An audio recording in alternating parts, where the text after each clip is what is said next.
What's going on, everybody? Welcome to the SI Sooners podcast, episode 111. Josh Callaway in Oklahoma City, John Hoover in Tulsa, Ryan Chapman in Norman on this sleety, gross Wednesday, February the 23rd. Guys, how are we doing? Ryan is back. Missed you last week. How was New York? It was unbelievable. A lot of stories I'd love to tell, but we don't have time for. A lot of stories I can't tell that I will fill you guys in on later. But yeah, it was a ton of fun. But the most important thing, got my Shake Shack. This is a pro Shake Shack show. We got the Shake Shack Times Square. It was phenomenal per usual. Oh my gosh. So that was the important thing.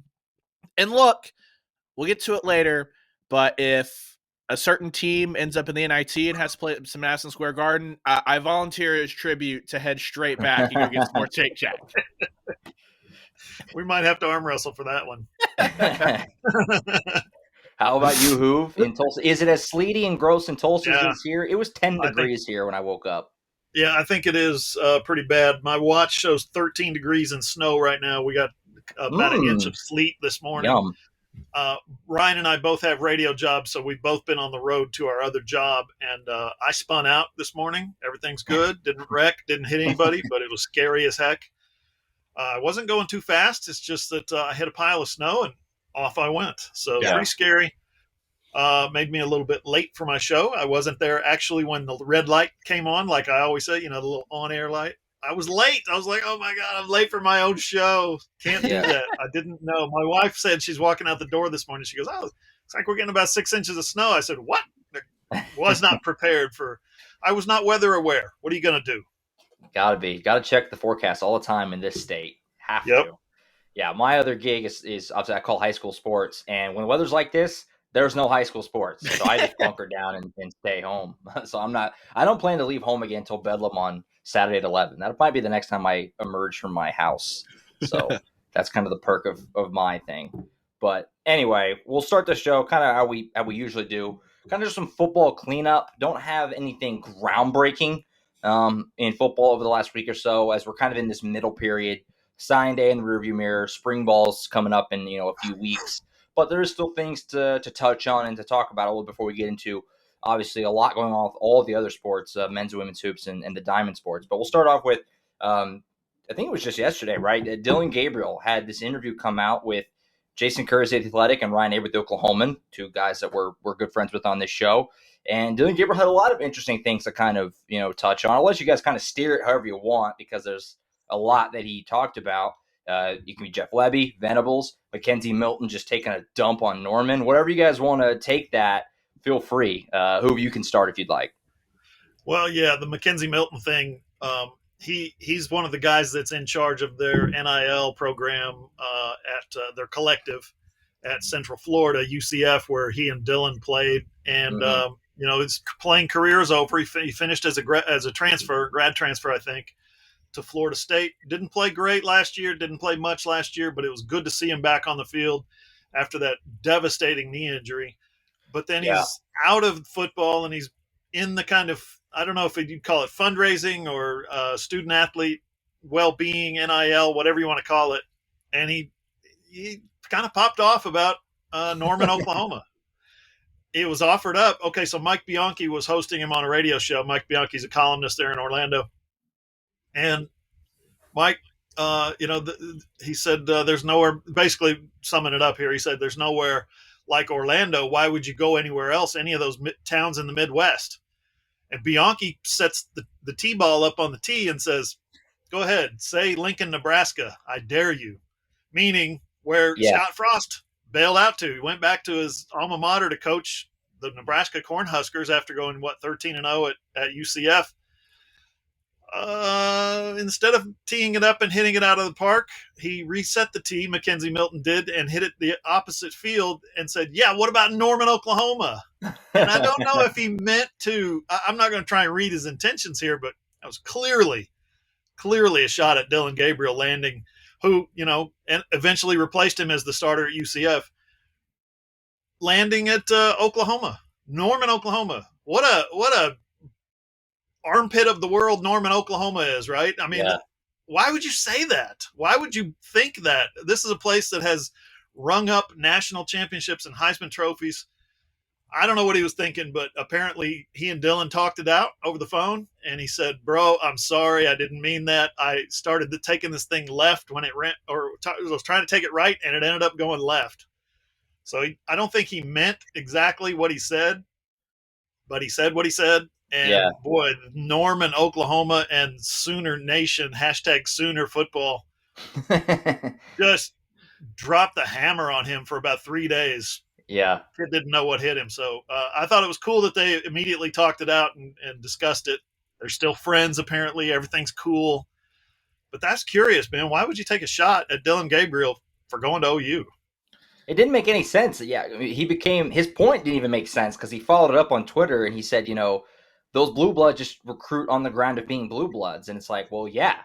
Welcome to college. They have the prestige. That's exactly what they do. That's why Hawaii's not any good. That's why San Diego and San Diego State are not any good. That's why Pepperdine doesn't have a football because, it's wonderful to live there. Wonderful to live there. But you kind of lose your edge a little bit. I've always wondered why Hawaii football wasn't better than it is. It's because you go there and you don't go there to play football. You go there to hang out and be cool. Guys, that's not even the most wild part of all of this. Who is standing up on a table beating their chest about Orlando? Like, I've been to Orlando. Disney? Sure. If you're not going to Disney, then there are a lot of great places to visit in Florida. I love the Tampa area, Pensacola. Miami can be fun. Jacksonville and Orlando, nobody's going there just because they want to and they love it. That was the thing that was the wildest. For me, from an NIL perspective, sure, there's a lot of businesses there, but Orlando sucks. Yeah, it's kind of a 10-year-old's mentality. The way he approached it was like, the weather's great here, and we've got these parks. Yeah, that's it. That's kind of it. Otherwise, it's just a regular landlocked city. There's no. I mean, the beach is 40 minutes away, 30 minutes. So come on. It kind of ties in a little bit. It kind of ties in a little bit to a lot of the USC conversation we've had, obviously, naturally, over the last month or so with all the transitioning there. And it's, for some reason, it's very hard for some people to grasp the concept of some players actually value the best chance to win, and then also they want to go to a college town. I mean, when I wanted to go to college, I wanted to go to a college town. I mean, it's cool to go to big cities. Obviously, I love big cities, but when you're in college, like, you kind of want to be somewhere where the college is everything to that place. Tuscaloosa, Norman, Stillwater, places like that, Auburn, where it's like, that's everything there. Like, that's kind of what makes college cool. You go somewhere like Orlando, they don't care about UCF in Orlando. So, that's kind of the funny part about that. But anything else that stuck out to you, Ryan? Obviously, you wrote the story on allsooners.com. He talked about Jeff Lebby, Venables, anything that, caught your eye there. Yeah, I mean, so he expanded more on the 2-hour window between when he was about to go to class, and he was on a 90-minute call with Brent Venables, which I'm sure amounted to about 3 questions from Dillon Gabriel, and then Brent just talked for 30 minutes each. But that's impressive, right? Like, we think that this will be a strength of the recruiting arm of this staff, is like Brent Venables is a genuine guy that really resonates with the players. So we kind of knew that. I thought the most interesting thing was, for the first time, someone's really expanded on why Gabriel loves Lebby's offense, right? He talked about, like, this is a guy that wants to win by 40. He wants to take those aggressive shots, and that Gabriel wants to be that guy to be taking those aggressive downfield shots, which was a major problem under Lincoln Riley, right? As far as like, we wrote the story, the second halves, the lack of production, how Lincoln would take his foot way off the gas, things like that. If Brent Venables is true to his word about letting Lebby just run the offense, like, that is a very clear shift that will happen, as far as they're not going to take their foot off the gas until they're up by 40 or whatever it is. So I just thought that was an interesting little tidbit that kind of gives you a window into the play calling philosophy and the aggression of Lebby when he's in charge of an offense, which is just clearly different than what had been in Norman the last 5 years.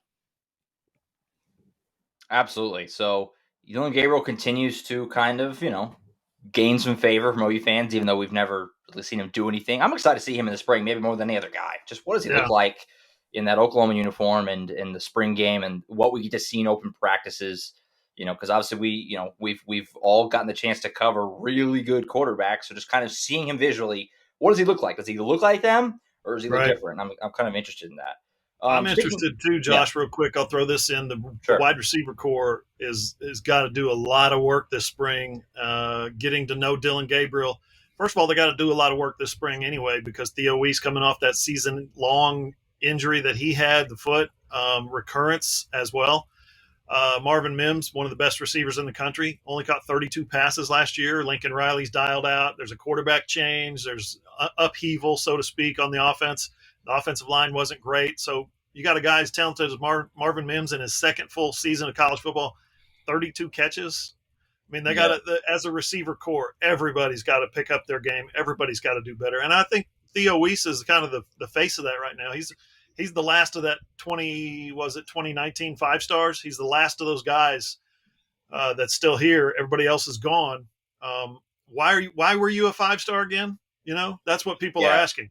What was it that made you a 5-star? We'd like to see some of that here in Norman, Oklahoma. So big spring for the wide receiver core and for Dylan Gabriel to get to know those guys. Sure, absolutely. So sticking with players kind of doing some comments that, caught some eyes here. Perrion Winfrey, he was on Oklahoma Breakdown, Tate Lehman and Gabe Eichert. And Perrion, he is a joy. We've talked about him on this show before. He'll say whatever. He's like the best interview you could really get right now about anything OU related. He kind of let loose a little bit on the way that the defense was ran last year under Alex Grinch and company. Now, obviously, those guys aren't here anymore. It would be a lot more eye-catching if they were.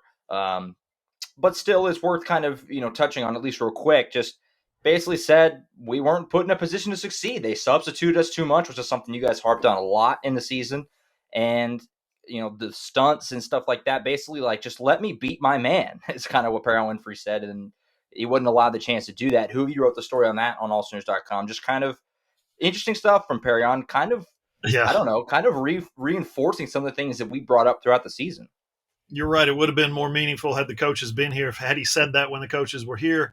Yeah. The way he explained it was, I didn't want to make waves. I didn't want to act like I was bigger than the coaching staff. And so I just kind of went to the back seat is how he phrased it. But interesting stuff that at the Senior Bowl, at the game, not practice, but at the game, he said him and Isaiah Thomas ran a twist, and the coach came back. They came back to the sideline. They popped the play or whatever happened. It didn't work. He said he comes back to the sideline, and the NFL staff who runs the practices and runs the games was the New York Jets. He said the Jets coach came up and said, "What are you doing?" He goes, "Man, I thought we could run a twist. I thought me and Isaiah Thomas, my teammate at OU, could run a twist and get him." He goes, "No, don't be playing games out here.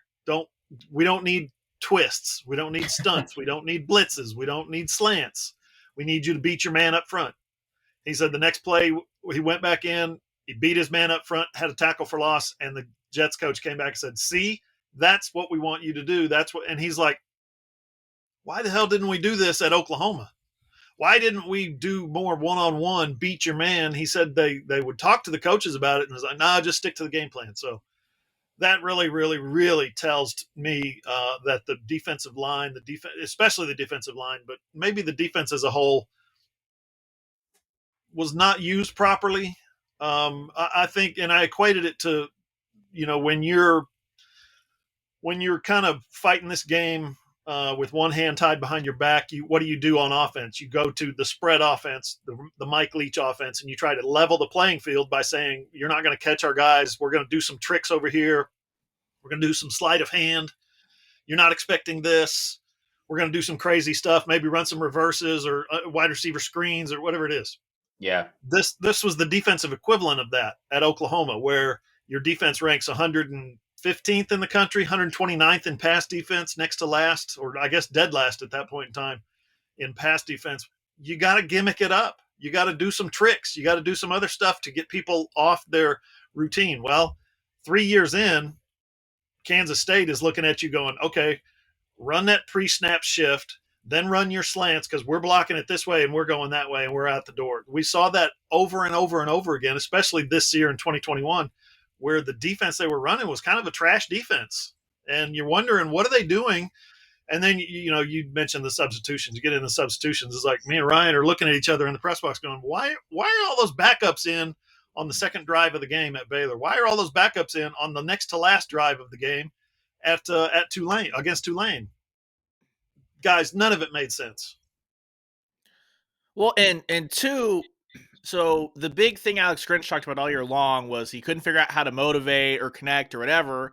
But then when we'd asked about the substitutions, at one point he flat out told us, it's like, well, it's not like I got a bunch of guys in the huddle that are begging me to not come off the field. So I think that what Perrion said in that interview, which was he wasn't trying to show up the coaches, take the back seat, that fills in a lot of the gap of like, oh, well, this is why Alex Grinch wasn't able to motivate him, because they were, whether it's, I don't think it's scared of them, but out of respect for the coaching staff, trying not to like cause problems.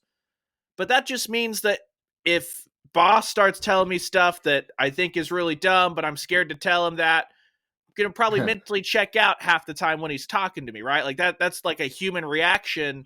That makes a ton of sense why maybe Alex Grinch felt like he wasn't getting through to him, and why they were still talking about practice, because all the guys on the team were like, yeah, this is dumb, but we got to do it anyway. Like, it makes a lot of sense. And that's obviously a huge problem. And we saw why it was a huge problem on the field week in, week out last year.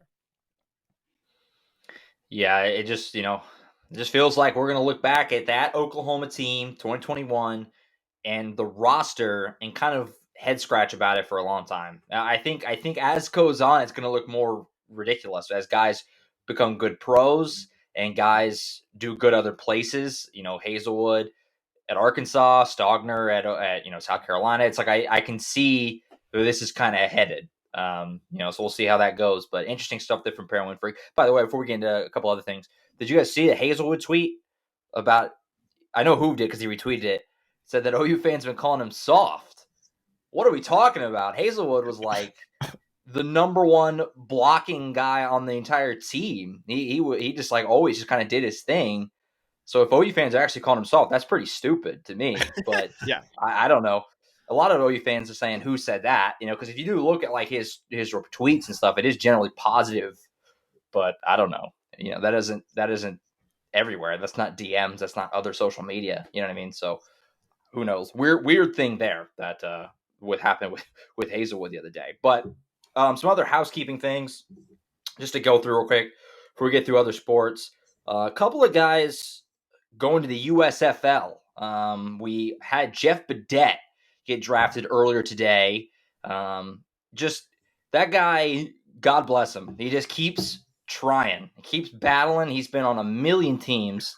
He played in the XFL with the Renegades under Bob Stoops and with Landry Jones. He played there for a while. He's been on several NFL teams. Now he's going to the USFL with the Michigan Panthers, which is pretty cool. And then just while we were recording here, Emmanuel Beal, how you doing? Got drafted to the USFL with the Tampa Bay Bandits. So there you go. So there's a couple of former Sooners in the USFL here coming up, which starts playing April. So kind of cool. A couple of guys still trying to keep their football careers going. I love Jeff Badette's game. A lot of movement, extremely fast, good hands. I think he can make. He can make an offense better with his explosiveness, and I think he's going to continue to play as long as possible. I love his game. Emmanuel Beal, what's he been doing? He hasn't played at OU since 2017. He was a JUCO transfer, played the 16 season and the 17 season. Was honorable mention All Big 12, I think, as a linebacker, like one of those 218-pound linebackers. Runs like the wind. Now he's in the USFL. He got drafted in the USFL, which has a, 35-man roster, and I don't think they're going to pay very much. But it's cool that guys like this are getting a chance. But where's Emmanuel Beal been for the past 5 years? How do you sit out of football for 5 years, and then all of a sudden, boom, somebody drafts you? That's wild to me. I know he was with the Seahawks at some point. I don't know when that was, to be honest. I'm trying to look it up. But Ryan, yeah, anything you take away from Badette and Beal? No, I mean, it's cool. It's really unfortunate that they're both going to get just curb stomped by my lifelong New Orleans Breaker fandom in the USFL. Can't wait to get that fired up. But no, like, this is what these leagues are for, right? Those guys that would have been tweeners or practice squad hangers-ons that need to find the right fit. Both of those guys are probably too far removed from making an actual NFL career out of it, too far removed from college, but this is something to track. If the USFL can actually play more than just a year, if the XFL, this partnership that they've not calling a partnership, but have signed basically with the NFL, it's a way for some of these guys that maybe were a guy that came on late and put it together their senior season, can go do that for 2 or 3 years, then maybe make their way to the NFL. And it's more football for us. So we'll be keeping tabs on them all throughout the USFL season, I'm sure. So stay locked in here. It'll be fun to see what those two guys can do with this next chance at football. Yeah, I got Emmanuel Beal. Last thing I have for him was he was waived by the Seahawks in spring of 2019. Right. So 3 years ago. So I don't know what he's been doing since then. I can't really find much more on it. But he was with them for 2 days in the fall, and then the following spring he was with them for a week in OTAs. It's like, wow, more power to you. If you can get paid playing football, do it. And Badette just needs to go to the Rams to complete the trifecta, because he's with the Falcons for briefly, and then he was with the Raiders briefly. So if he just goes to the Rams, he'll have made the rounds through the SI Sooners teams. So we'll see what happens there with Mr. Badette and Mr. Beal. And Ryan, obviously your quarterback potentially at the Breakers, I don't know if you saw, Zach Smith, former Baylor and Tulsa quarterback. Let's get it rolling. He was one of the 3 quarterbacks I had heard of that was actually drafted. We also had the number 1 overall pick was Shea Patterson from Michigan, and he went to the Michigan Panthers. So that's going to be Badette's quarterback, seemingly. So there you go. So that's kind of cool. He'll get at least a somewhat recognizable name throwing passes. I looked at some of these the draft names today, and what I saw was a lot of FBS Power 5 backups, a lot of Group of 5 starters, and a lot of a couple of Division III, Division I AA, Division II type players. So that's what the USFL is at least putting its foundation on, is in the draft, is now who are they going to pick up? Who are they going to supplement through free agency? They could upgrade there, but through the draft, that's some of the talent that they're looking at. Something that was alarming too was that Paxton Lynch was like the 20th quarterback taken. He was a first-round NFL draft pick at one point. Oh, John Elway, what did you do? One last thing on football to kind of clean up before we get to other sports.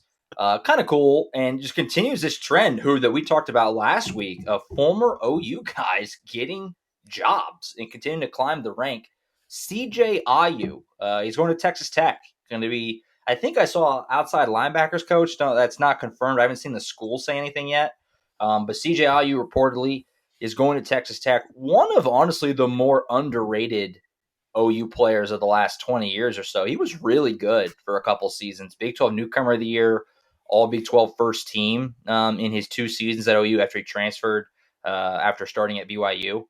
So, he goes to Texas Tech, kind of similar to Jamarcus McFarland. He had another job and then passed on it. He was supposed to go to Nevada and then just dipped on it for a Big 12 job instead. But cool stuff. And Hoover, this kind of just, again, this is exactly what we talked about last week. It just keeps happening. These former OU guys keep landing back in the Big 12. The Bob Stoops tree continues to grow, and they're, like you said, they're coming back to the Big 12, and Oklahoma's got a bunch of them. Obviously, 4 coaches, I think. Cale Gundy's being one of them, so not a Bob Stoops player, but a Bob Stoops assistant. Another one that came up, somebody hit me up on Twitter and said, don't forget about this one, Brandon Moore, former OU linebacker in 2000, 99, 2000, 2001. He's the head coach now at Colorado School of Mines. What is that, Division II, I think? So wow, that's cool. Yeah, what is congratulations to him. I have coach there as well. Soccer program over there. I'm looking up their mascot. Go ahead, Ryan, as far as takeaways on IU. No, yeah, I mean, just like you guys said, it's just a continued path to playing isn't always the only way to stick around football. And when you've got someone the caliber of Bob Stoops, it makes a lot of sense that a lot of those guys have those qualities that they can then go into the coaching ranks and be successful. The mascot is great. It lived up to the billing. They are the Colorado Mines ore diggers. Yeah. That is big ore. That is something. Their mascot, it looks like a donkey with a shovel. I love it. I absolutely love it. So that's awesome. But So there you go. Some football stuff there. Nothing major. Again, we're kind of in this transition period, post-signing day / before spring football. But that's coming up for you know. We move. This is our last show in February. We go to March next week, so it's almost that time already. So we're going to take a time out here. We'll come back. Other sports, a lot to get through. Men's basketball is struggling. Women's basketball is struggling. Diamond Sports playing pretty well so far. So we'll talk about that next on the SI Sooners podcast. What's up, guys? It's Kerry with Trade Pros here. We've got a brand new service program coming out this year. It's the new All-Star Service Program. It's only $25 a month. The great thing about it is it's going to save you guys a ton of money throughout the year. Furnace and air conditioning repairs can be very expensive. If you guys need a service call and you're signed up with us, you're not going to have to pay that service charge. The repair is under $500. Trade Pros is going to take care of that as well. Anything over that, you guys are just going to be responsible for 25% of that. Go give us a like on Facebook. Check us out at tradeprosokc.com or give us a call at 405-639-9991. On Twitter, you can follow SI Sooners at @all_Sooners. Ryan's at Rayos. Ryan Hooves at Johnny Hoover. I'm at Josh Callaway. Our website is allsooners.com. We're a Fan Nation affiliate, part of the Sports Illustrated Network. All right, segment 2. We'll get into some other sports. Obviously, we have the Gross Bros coming up in segment 3. Great conversation with them. Kind of about the latest with the team, kind of getting to know them a little bit more. If you've listened to the first two, you kind of know the vibe of it. They're great guys. They're fun to talk to, so be sure to listen to the third segment of the show with Tanner and Jacob Groves. We'll go ahead and start with men's basketball because they played just last night. Guys, that was bad. Texas Tech blew them out of the building. They could not score. Since our last show, Elijah Harkless was ruled out for the season. It kind of came out of nowhere. He played 41 minutes against Texas, but supposedly got injured in the game. Just gutted it out, I guess. And now he's out for the season, and the team looks severely, shorthanded without him. Quite frankly, rough time. Season's not over. Porter Moser refuses to give up, which you'd expect. They still have a chance, but I don't know. I don't know what to say right now. These last 2 games have been the 2 worst games of the season, and last night was bad. I don't really know where to go from here for this team. So they're 14-14 right now, and they have the 3 most winnable opponents coming up on the schedule, which is Oklahoma State, West Virginia, and Kansas State. Now the problem is this. I looked it up this morning. They're number 50 in the net rankings, which the NCAA uses as one of its criteria for making the tournament, making the field of 68. So you're number 50. You play coming up number 52 in Oklahoma State, number 74 in West Virginia, and number 63 in Kansas State. In other words, these are 3 teams that you're supposed to beat. These are 3 teams that are not going to boost you if you do beat them.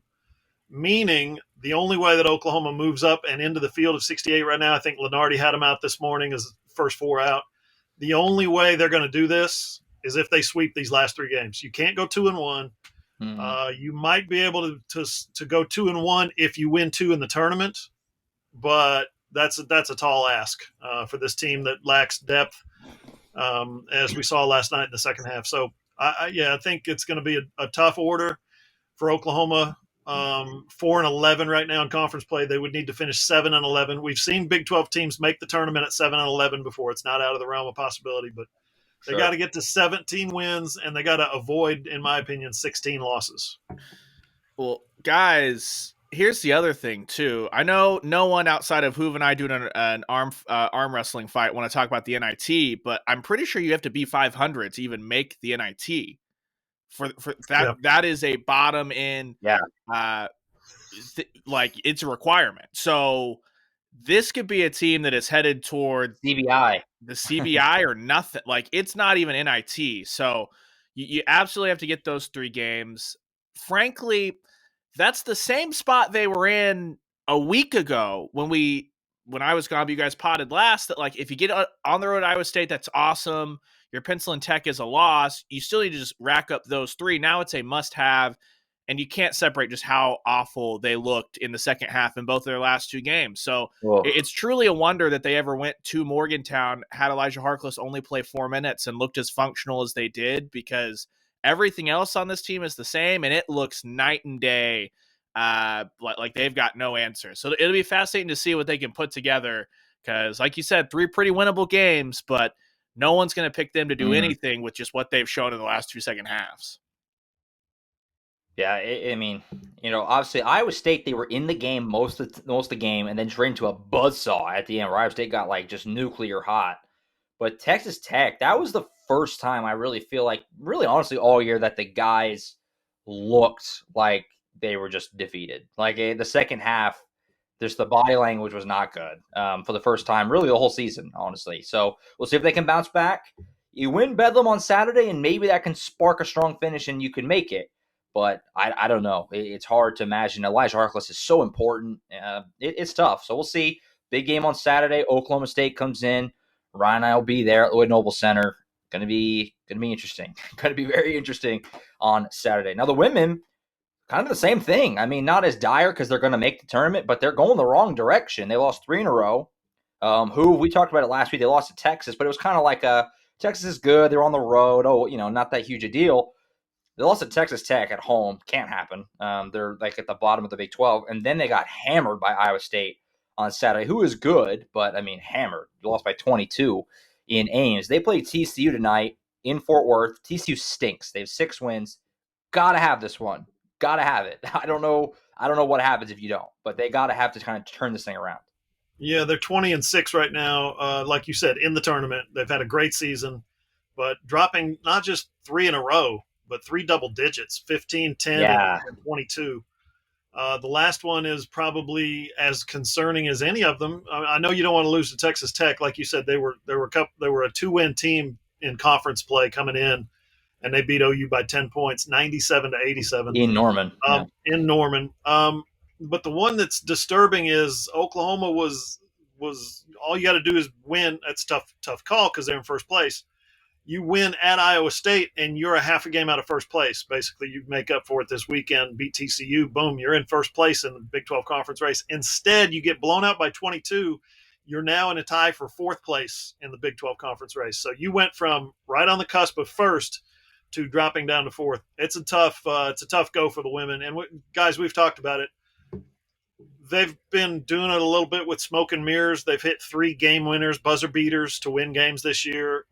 Jenny Baranczyk has gotten them playing, I think, above their heads.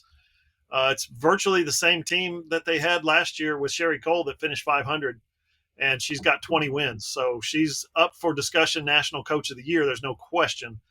But I think she's maxed out. I think she's absolutely maxed out the talent that she's got on this team. Yeah. Well, and it's the old thing, right? You're headed to tournament time. What we're going to remember is what you do in the tournament. You want to be playing your best basketball. So they've got a small little runway here to notch a few wins back before they head to Kansas City. And this is one of those things that they've shown at the top end. They can beat Texas. They swept Baylor, right? So if you go to Kansas City and you get back on track, get hot, then you'll be feeling as good as anyone heading into the tournament. You're not going to get a 2 seed probably that you were in play for before this, but you can still fool around and be in a spot where you're playing close to home and getting as favorable a run as you can to go with Jenny Baranczyk's first tournament run with the Sooners. So still a ton to play for. It's not dire straits by any means, but yeah, you definitely want to get that momentum back on your side headed into knockout tournament play.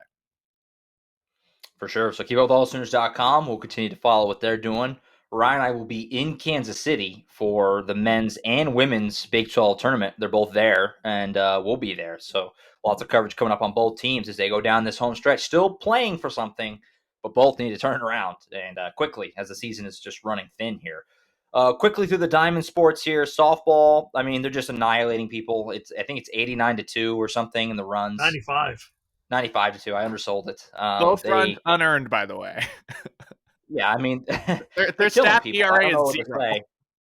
Yeah, I don't know what to say. I mean, Jocelyn Allo tied Lauren Chamberlain's home run record. She'll break it probably in the first game. They're playing the Mary Nutter this weekend. Friday, 2:30 is the first game. I mean, what is there to say? I mean, they're annihilating people. Ryan, you can start. You have the show with Nicole Mendez for the first time tonight. What are you guys going to talk about? Just they're just rolling. I mean. Yeah, pretty much. We're going to get into a lot of – so Nicole rolled up as a true freshman, won a national championship. And then the hardest thing in sports, right? The old cliche is to defend that. So OU's off to a flying start. So we're going to get into a bunch of that stuff. Then obviously, Jocelyn Allo. Head over to allsooners.com. Yesterday, Allo, Patty Gasso, Lauren Chamberlain, all three on Zooms. And we've just got a whole stream of content. Both Hoover and I have been knocking out the Lauren Chamberlain content and the Jocelyn Allo content, obviously. So head over to allsooners.com. We have by far the most softball content per capita in this market. So you need to head over there if you like your diving sports. Yeah, not even close. If you like your softball, we got you covered at All Sooners. I love the conversation yesterday with both Jocelyn Allo talking about, various tons of topics. It was 3 30-minute conversations, and we got full video of all three of them. But Jocelyn and Lauren were both, in my opinion, very revealing, very forthright, very engaging in their conversation. Again, a ton of topics. I could sit here and list them off, tick them off, and say what each girl said, and that wouldn't do it justice. So check it out, allsooners.com. The thing that's impressed me about this team so far, we're talking about Jocelyn tying right now, setting this weekend probably the all-time home run record. I thought we might have to look up what the single game or the single tournament home run record is when Jana Johns was swinging the bat. Third baseman, transfer from South Carolina last year. All of a sudden, she's the hottest player on the team that not named Jocelyn Allo. And not just that, but she's turning in web gems every inning, it seems like, at third base. This team, guys, it's Jocelyn Allo and the home run record right now, but they've got arguably one of the 3 to 5 best pitchers in the country in true freshman Jordy Ball. Hope Troutwine has been fantastic as the transfer from North Texas. She's thrown a no-hitter. They've been fantastic defensively. Like I said, on the infield in particular, made a couple of errors here and there, that let in the 2 unearned runs. But I think one of those was by Grace Lyons, who is the best defensive shortstop, not just in the country, but that I've ever seen. And I feel good about saying that because Patty Gasso said the same thing. She's the best she's ever seen. Congrats to her. I think that she's dating Hang Time, by the way. Yeah, I saw that. Michael Turk. Yeah. Did you guys see that? The video? Yeah, I did see that. Cute. I didn't see the video, but I saw the thumbnail of the video, which told me all I needed to know. No, the vlog is very revealing. They're just walking around the commons areas and having a conversation. It's pretty cute. Pretty cute. I would recommend it. Yeah. So they're rolling. They play Marietta this weekend. They got Cal State Fullerton first and Long Beach State on Friday, Arizona, Tennessee on Saturday, and then Utah on Sunday. So 5 games out there. Getting the flow softball fired back up. So if you paid for it before, hopefully you kept it because they got 5 more games on there this weekend. Wrapping up real quick, baseball. I know this is obviously more my forte. I don't know how much you guys have been able to see or keep up with it, but they're off to a good start, 3-1. Took 2 out of 3 at Globe Life Field. They lost to the best team they played, which was Arizona, and they beat the second and third team they played, which is Michigan and Auburn. And then they beat Wichita State yesterday in the home opener. Good start. I mean, outside of 2 innings against Arizona that kind of blew up, they have been pitching fantastic. And the 3 wins they gave up, they shut out 1 run and 2 runs. That's going to win you games. So we'll see if they can keep that up. They play Northwestern State this weekend, and it got moved. I've never seen anything like it. They moved the whole series from Norman to Globe Life Field. They're going back to Arlington to play the entire series this weekend. I've never seen anything quite like that, but great start. I mean, they're timely hitting. They're pitching well. They're scoring some runs. They're stealing bases like they stole 11 yesterday against Wichita State, which the team record is 12, set in 1937. They had 11 yesterday. So they're running all over the place. They're doing a lot of things well. It's 4 games in a long season, but I mean, a lot of things well so far.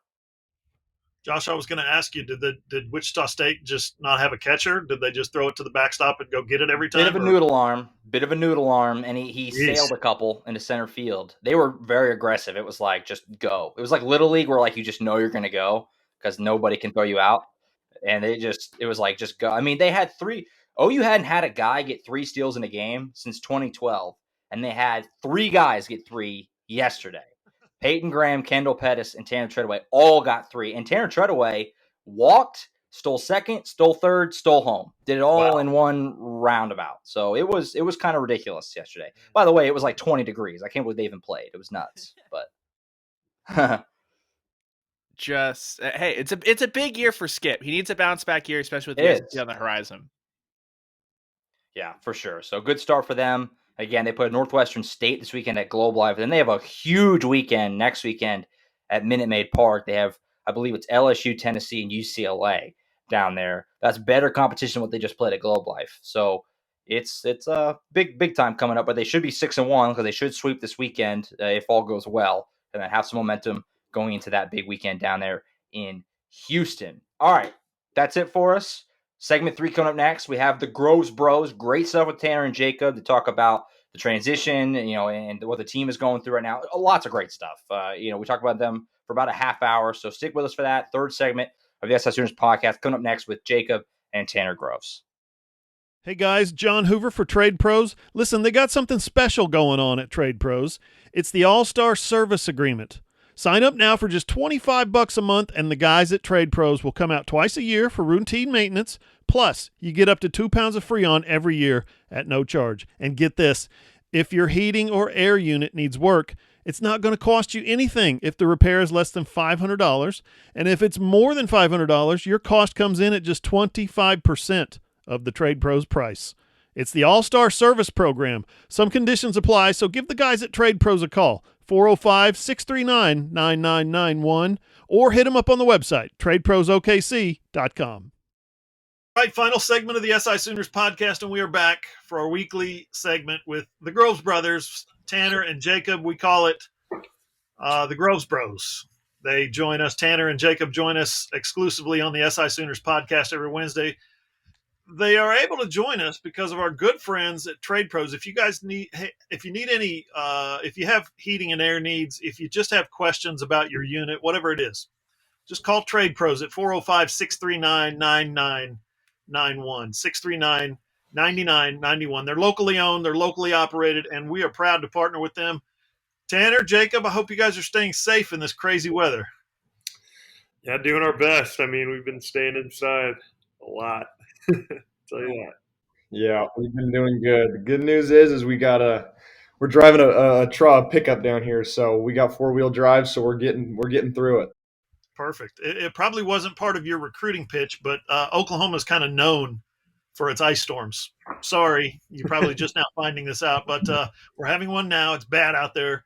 Hope you are staying safe. But I know you guys get a lot of snow up in Spokane area. Was there much in the way of ice and sleet and freezing rain that we're getting today? Do you all get much of that? Definitely a little bit. I mean, it's not much. This snow is so much different. I feel like this is more like ice for sure. Up in Spokane, it's like fresh powder, and so it's just a different kind of snow, I guess. But down here, yeah, the ice and everything that comes along with it is no joke, and just how the weather can kind of turn on a dime is unbelievable. Unbelievable. Yeah, definitely. It's a lot different too, because we're so, like, when we're up in Spokane, we're so used to it being cold. And so when it snows, it's not too bad, but like down here, it's a lot warmer. And so when it snows, it's just hits you and you're like, oh man. So it's a little bit different.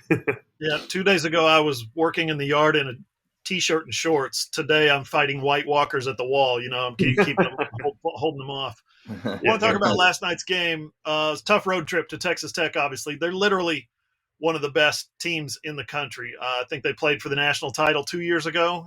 Y'all saw Baylor win the national championship last year. 3 teams in the Big 12 in the top 9 right now. Obviously, this conference is elite, no doubt. But you guys talked about your trip to Kansas and kind of the reverence that you had for being in that gym, the crowd, the atmosphere, all that stuff. Since we talked to you last week now, y'all have been to Hilton up in Ames, and you've seen some of that Hilton Magic, which is really just a crazy fan base that's crazy about their team. Yeah. And then last night, you guys saw up close and personal how wild things can get on the basketball floor in Lubbock. You still have to see it in football to appreciate how absolutely insane everybody down there is. But you saw it up close last night. Compare those arenas with KU, with Fog Allen. It's definitely tough. I mean, I think Iowa State and Texas Tech were both pretty insane, just in terms of their fan base and their support. I thought that Kansas was the coolest, just in terms of, just like history and whatnot. So that was just kind of cool to experience that. But no, Texas Tech and Iowa State, their fan bases were really rowdy. You know, they were bringing out the signs. They were, you know, booing us, doing all this stuff, and you know, talking trash and all that. So it was kind of crazy to experience it firsthand. You know, I've seen it on TV. Obviously, watched the Texas versus Texas Tech game at Tech earlier this year, and saw how hostile that environment was, and so kind of got a little bit of that. Not quite up to the Texas Tech game, but you know, it was definitely a little hostile, and you know, I don't know. It was kind of a cool environment, though. I kind of enjoyed, you know, kind of seeing it and being in that. Yeah, for me, I mean, we've heard about Tech all year long. I mean, because everybody's always excited to go play there because obviously we kind of enjoy playing in those like loud environments and stuff like that. And so, you know, all the guys that have been in the Big 12 previously have told us that Texas Tech is one of the places that gets rowdy real fast, and stays rowdy for 40 minutes during the entire game. And so it was definitely something that just how like I felt like their crowd was just so like in tune with the game, and they were just so like there was something about it that was just different. It was something like I've never seen before, with like a student section and just how all the fans were so into it. And so that was cool to see. And then, I mean, obviously in Ames, Iowa State, that arena was packed as well. And so that was pretty cool. I would agree with Tanner. Definitely, I think Allen Fieldhouse is just so historic that it's, you know, that was pretty dang cool. But as far as, you know, the crowd and just how into the game they were, it was Texas Tech was pretty awesome, and I mean Iowa State was right up there as well. So you guys have both come to Oklahoma and through this journey taken on new roles, and then that's been kicked up another notch without Elijah. So kind of going back to the off season and then how you guys have worked all the way through the year. How has that acclimation been through really, you know, the last 2 years of all these COVID restricted and all that stuff? Like, how do you guys prepare for that? Like in terms of, is this like talking about EJ a little bit? Like, yeah, well, the whole like you lose someone out of the rotation with EJ, so you guys have been acclimated, you've ramped up into this, and then taking on new roles with a new team like mid-season. How does that work for you guys? Right. Yeah. I mean, I think, you know, it's incredibly hard to replace a guy like EJ. I think that EJ, you know, is one of the cornerstones to our entire team and the success that we've had so far this year. You know, I've talked about it. I think in our first podcast, you know, I said that I would take EJ in that 3-on-3 tournament back in Spokane. He's just a dog, you know, and so just losing him is definitely tough. It's tough for the team, tough for the guys, and you know, we obviously wish him a speedy recovery because, you know, just outside of basketball, he's a good person and you know, you love the guy. So it's tough to see, but you know, as a team, we have to, you know, find the next man up. That's kind of what it's all about. And you know, Jake's kind of taking that starter spot, which is good. And I think that he'll continue to do a good job for us. And you know, even if we don't have EJ, you know, we're still capable of winning these games. You know, we have it in us. I think we were down 15 at Iowa State at the break, and we cut it to like 5 or 3 in the second half. And then even Texas Tech, you know, we're only down by 7 at halftime. And so, you know, we're right in there with these games. You know, you never know what could happen in the end of the year. But, you know, it's like I said, it's next man up. You know, we gotta get the guys going, and I think that we're definitely capable of it. We just gotta find our stride without Elijah in the lineup. Yeah, I think just kind of like Tanner said, it's tough. You know, obviously when you have such a big part of your team that, like EJ, that just kind of, you know, his season ends just so abruptly and stuff like that. And so it's definitely a big adjustment period for our team, something that we have to go through. And just like Tanner said, I mean, I think it's next man up mentality, and you know, our guys coming off the bench have kind of, you know, are working towards stepping up and hopefully keeping us in some games. And it's just a big adjustment, you know, obviously without EJ, we're losing that kind of defensive motor that he has guarding the ball. And then just his ability to kind of score it and create for others on the offensive end too. And so it's definitely tough. It's definitely, been an adjustment for me, especially kind of having to step into that role. But I think for everyone's kind of got to, pick up a little bit of slack because EJ did a lot for us. And so I just think we're continuing to adjust to it, continuing to play. I think we've showed that we can still play with some of the best teams in the country. And so we're going to just continue to hopefully get better and win some games here in the next couple weeks. I want to ask you guys about something that Coach Moser said last night after the game. But before I do that, I'm going to backtrack real quick to the Tech fans conversation because I saw a fan that had a sign yesterday that said "Our Logies is better than yours," and I thought that was one of the more aggressive signs I've ever seen at a game before. So I wanted to shout that out real quick. I wanted to point that out because that was nuts. That's hilarious. Yeah, that was a pretty good one. Tech fans are a different breed for sure. Yeah, speaking of that, actually, we had in our hotel room, we had like a front row view right to Logie's. It was right out the window.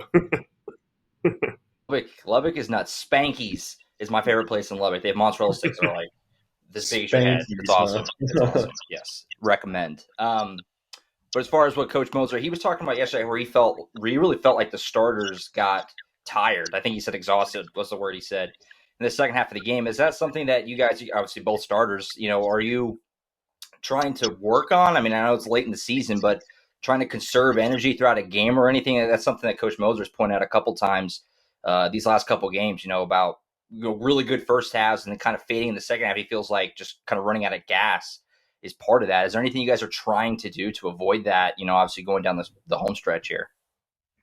Yeah, I think that it was actually funny because after the game, we were kind of talking about it in the locker room. And some of the guys we were all talking and we were just like, we were kind of exhausted. Like that first segment, I think we played for like 6 minutes straight or something like that before the media finally came. And so we were all talking after the game. We were like, that's just exhausting. Like we were gassed after that. And so I think it's definitely an adjustment for me, especially just because I'm, obviously I was coming off the bench playing 10 to 15 minutes a game. And now I'm kind of thrown into the fire starting and playing like 30 minutes a game. And so just kind of building on like my motor, obviously, and being able to just kind of stay in shape and not be like just exhausted. And obviously it's, some of the bigs that Texas Tech has are just big, like they're big physical guys. And so that's just a different kind of conditioning when you're constantly having to push around and get pushed on by those big guys. So it's definitely an adjustment. And, I think we're starting to get used to it a little more, but yeah, it's just, obviously there's no question that our starters kind of got exhausted and that we're, kind of need to look to our bench to be more reliable and just kind of come in and make a difference in the game. Yeah, kind of speaking of that, I think that we have a really great bench. We have, great starters. We're really, like I said earlier, man, we're really capable of, being a great team. We beat some of the best teams in the country already. You look at the Florida win, which is a great win for us. You look at the Arkansas win, which they just, knocked off the number one Alabama a week or two ago. And then, some of our conference wins too. And, we're right there. I think that, I don't know what it is like in terms of tired or whatnot, but I just think like as a team, we got to, start to put together full games. You look at the first time we played Texas Tech and, we could look down the line. We could say, our bench guys brought energy, our starters brought energy, and we played a full 40-minute game, defending really well and, making shots too. And so, you kind of got to look at those games. You kind of, dive into film and see where you can improve and, how you've been able to, sustain 40 minutes of good basketball. And so I think, yeah, like I said, we're capable. We're going to keep diving into film. We're going to keep, practicing hard. I don't think anyone in the locker room is hanging their heads right now. I think that we all are still, believing we're still in a position and to make things happen. And so, we're going to keep fighting and do what we can do to win out the rest of the season. Tanner, Jacob, I want to ask you guys about it feels like it's in the past feels like it's behind us now, but we all know that, based on the news that we get all the time, COVID is not in the past. COVID is here. I don't know if it's here to stay, but it's here right now. And we all have to be mindful of how we go about our business and interact. I want to ask you guys, what was COVID like when you guys at 2020, when it was, hitting, it started in Seattle, basically in the United States, Seattle, California, San Francisco, all that area. What was that like for you guys to train through that and basically at the end of that season have your season canceled? Tell us about how you guys made the jump there on your roster. Yeah, I mean, it's kind of funny. I remember being on the road. We were at Sacramento State in the Big Sky. We were playing them, and I think it was a February game. It was kind of right when, COVID was in the news, but it hadn't really, hit the U.S. yet, and everything was still normal by then. But, I remember in February, we were at the airport getting ready to play Sac State, getting ready to go to the hotel, and I check my phone and I see on Twitter it said, the first case in the U.S. is in Washington. And so I was like, what the heck? This is crazy. And so, just obviously fast forward, obviously COVID happens and everything. And, for me, it was just, at Eastern, we had the Big Sky MVP was on our team. He was our big man, and I was his backup, but he was playing probably, 30, 35 minutes a game, and I was only getting 5 to 10 minutes a game. And so for me, I knew, it was going to be a huge off season. It didn't matter if it was COVID or whatever, regardless, I had to have a huge off season because I was stepping into I had some big shoes to fill. And so, the off season for me, I mean, we had a lot of at home workouts. I think we have like a little weight set that goes up to like 50-pound dumbbells. And so, I was waking up early every morning doing homework, getting my lift in, running around the block, trying to stay in shape. And then, obviously out on the driveway, I had, a little dribbling routine. And then Jake and I also played a ton of one-on-one just throughout COVID. And we also, played a lot of basketball with my younger brother too.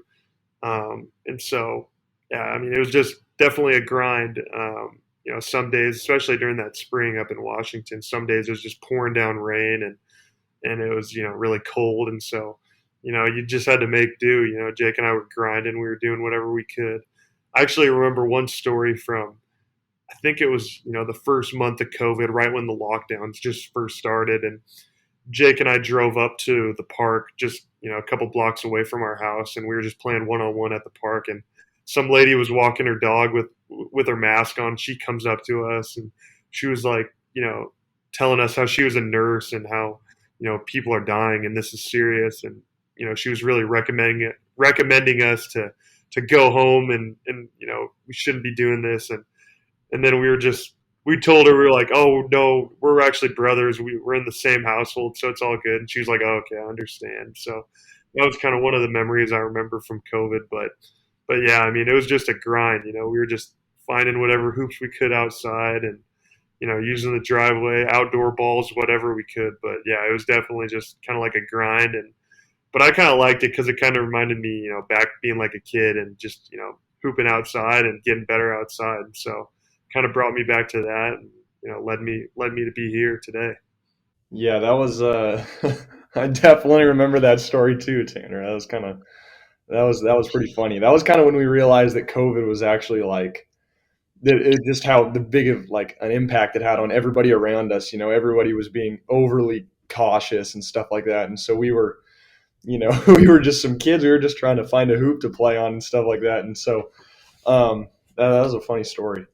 Yeah, but I just think that Tanner said it. I mean, just it kind of brought us back to like obviously the high school days or just growing up, when you just got to find a hoop, you got your outdoor basketballs, you just got to find a hoop to play on and get better on. And so we spent a lot of time in the driveway, a lot of time at the park. One of our neighbors has a little sport court in his backyard, and so we spent quite a bit of time over there, just trying to find any hoop that we could. And so it was definitely a grind for sure. I mean, like Tanner said, we had our weights coach at Eastern would send us workouts virtually through like an app. And so we would be up every morning on our phones trying to figure out the workout and take care of business and get a good workout in the basement. And then, like Tanner said, run around the block a few times, make sure we're staying in shape, and then find a court. We played a lot of one-on-one. We played a lot of one-on-one with our little brother, who's an 8th grader now. He loves one-on-one, and so we played a ton with him. And so it was good. I think Tanner and I, and even our little brother too, I mean, that was just a time where we kind of all kind of grew closer, and our games grew a lot in that time too, because it kind of brought us back to our roots and, where we grew up playing basketball, and just, how competitive it was playing one-on-one in the driveway and all that stuff. And so I think that it was a good experience. It was definitely something that we'll kind of look back on and laugh about. Yeah, kind of speaking off that too, actually, again, I think just the worst part of COVID hoops was like sometimes in the spring, we'll get spring storms. Like I said, it's raining sometimes, but the worst is like when it gets windy up in Spokane and you're trying to shoot outside and you shoot it, it looks good, and then the wind just takes it and it's an air ball. That was probably my least favorite part about COVID hoops. That was the most frustrating thing. Me and Jake would be out in the driveway rebounding for each other, just doing spot shots. Like you got to make 10 from each spot. And, it would take forever to just get one spot. And that would just be the most frustrating thing ever. I just remember that. That one would have been good. That one would have been good. That one, just, hey, you got to make up as you go. Don't worry about it. Eventually you're shooting like way off. Just try to get the wind to pull it in. Play the wind. Play the wind. Very relatable in Oklahoma because, as you guys know at this point, windy state. No So, Yeah. So you guys have each other, right? That helps you out work on your personal game. But when you spin into the 2021, those spring workouts, we don't really have a tee. Like, how hard is that as far as getting those workouts under your belt, making sure you're continuing to improve when you don't really have that huge structure around you without a team? Yeah, that's true. I mean, I think March Madness happened, around mid late March, and then I think by the time Jake and I committed, I think on April 18th is when we committed, I believe. And so we had, after the season ended, mid March all the way up until June when we got here at OU, we had that time to try to get better and grow.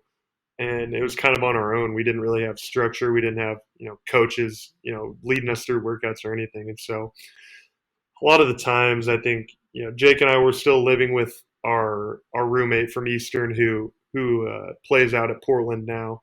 And so us three were kind of, as a group, we were just, trying to find whatever we could, kind of similar to COVID. But, Eastern was gracious to still let us in the gym. And so we had a ton of workout time in there, kind of did that. And then, weights wise, back home we have a guy that trains us, and so we would drive out every morning, drive out probably 30 minutes to the gym and just get a nice lift in probably 5 days a week, and then come back to Eastern and get our shots up. And we played a ton of pickup too with John Stockton owns a gym here in Spokane that tons of Gonzaga players will play at, tons of former pros will come back and play at. It's a really cool culture out in Washington, and I think we played pickup 3 days a week, just working on our game with a lot of good talent. And so, I definitely think made a jump in the off season, and it was just a lot of fun, kind of doing that on our own.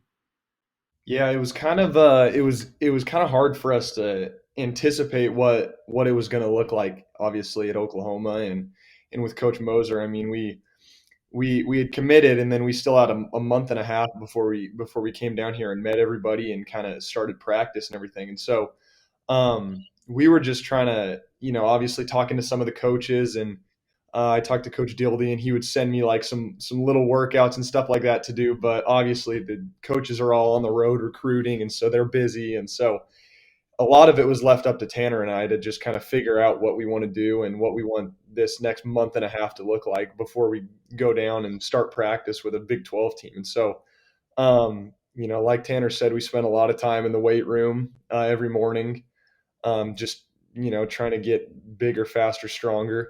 And then we played a ton of open gym, which was really good for us too, because open gym is is one of those things where you can kind of work on your game and work on stuff that you don't usually do, like in games or in practice. And so, we kind of got a lot more comfortable, just kind of doing some of the things and growing on our game, which was really cool to see. And then, we spent a lot of time just getting shots up at Eastern and just trying to find a gym anywhere we can just to, stay shooting. It was also kind of funny because it kind of set in with us once we realized we were going to leave and we were going to go to Oklahoma. And so we tried to spend a lot of time with our family as well. We were still staying at Cheney at the time, but we would go up to the lake pretty much every weekend. The kind of 2 days that we got off, we have a lake cabin in northern Idaho, and so we'd drive up there and spend some good time with our family and just kind of enjoy the Pacific Northwest before we went down to Oklahoma. And so we had a good time for sure, and it was definitely a time to that Tanner and I both kind of grew our game and just kind of prepared for what was ahead. Yeah. I wanted to just, before we wrap up, just kind of pivot off basketball a tiny bit. I went to OU. I graduated from Oklahoma a few years ago, so I lived in Norman for 4 years. I'm just curious, you guys, you've been at OU for almost a year now, a school year. What are some spots in Norman that you guys like to go eat, hang out, whatever? I'm just kind of curious, guys who come over, what has stuck out, because I feel like there are correct answers, so I'm curious what you guys have to say as far as just some of your favorites in Norman so far. I would say for me, my favorite breakfast spot is definitely Syrup. The French toast at Syrup is probably the best I've ever had, and so I love that. We, every time we get a day off, we try and break out for breakfast every now and again, but and so that's solid. I love going to Yo Pablo they have like a quesadilla taco that's awesome. And so it's, it's kind of cool environment. There's TVs everywhere. You can, go watch some college basketball and eat some tacos. Like, who doesn't like to do that? And so those are probably two of my favorite spots for sure. Yeah, for me, I would say I love Torchy's. I could eat there like almost any day. I love it just because we don't have it up in Washington, don't have it up there, and I know it's kind of a thing down here in this area, Midwest South area. So I love Torchy's. I actually, over Valentine's Day when my girlfriend was in town, I went to Pub W for the first time, and that was really good food. I love that. I'm trying to think what else. We, like Jake said, we go to Syrup all the time. Go to Logie's or Louis down on Campus Corner. That's the spot where, we have a ton of obviously family and friends that come visit once or twice a month. And so they always say, pick a spot to go to dinner, and it's always Louis. So they can kind of see Campus Corner and, the backside of campus there and all the buildings and stuff like that. And so Louis is always the place that we take them. During the summer, not food wise, but Jake and I went on a tear at old Riverwind Casino for a while. Oh yeah. We were, there was probably a good month. There was probably a good 2 months where we were just on a tear, just loved going to the casino. And up in Washington, it's 21 and over, and so Jake can't really get in. But down here, 18 and over for most of the casinos, and so yeah, we definitely went on a little bit of a blackjack and roulette tear and lost our money and kind of went away from that. So. That's awesome. Yeah, that's awesome. 2 wrecks for me, for sure, and especially considering what you guys have said. For breakfast, the diner, and I know Hoove's a big diner guy too. Right. If you haven't been to the diner, that's on Main Street, isn't it? Where's that at? That's Main Street. Main Street is tiny. It's like 6 booths and a bar, basically. Like you sit up at the bar. It's only open to like 2. It's great though. Yeah. I love it. And then obviously Tardomar's. If you guys haven't been there, love that. Yeah, that's a good spot too. Phenomenal. Love that too. That's our. Tell you what, sounds like we need to get you guys some more sponsorships. The way y'all are talking about some of these places. Yeah, no, I could recommend every one of those that you mentioned. So appreciate that. Tanner, Jacob, got 3 games left in the regular season, man. Big 12 tournament comes up after that. Then the postseason. Yes, tell us you guys are still right there on the bubble, according to all the bracketologists. So I can't wait to see how it all shakes out. Looking forward to it. Yes, sir. Us too, man. Big ones coming up. find a way to get some wins back in the win column. Absolutely. That's the bottom line, is winning on the floor. That'll take care of everything. No I want doubt. to say thanks again to Trade Pros for sponsoring the Groves Bros on the SI Sooners podcast. You need to give those guys a call, 405-639-9991 for all your heating and air needs, or just go to tradeprosokc.com. And don't forget to be back here next Wednesday as Tanner and Jacob join us for another exclusive podcast with the Groves Bros. As always, you can listen to that one and all episodes of the SI Sooners podcast right here on iTunes, Spotify, Google, iHeart, wherever you get your podcasts. Or if you have an Amazon-enabled device, just say, Alexa, play for me the SI Sooners podcast. You can check it out on our website, allsooners.com.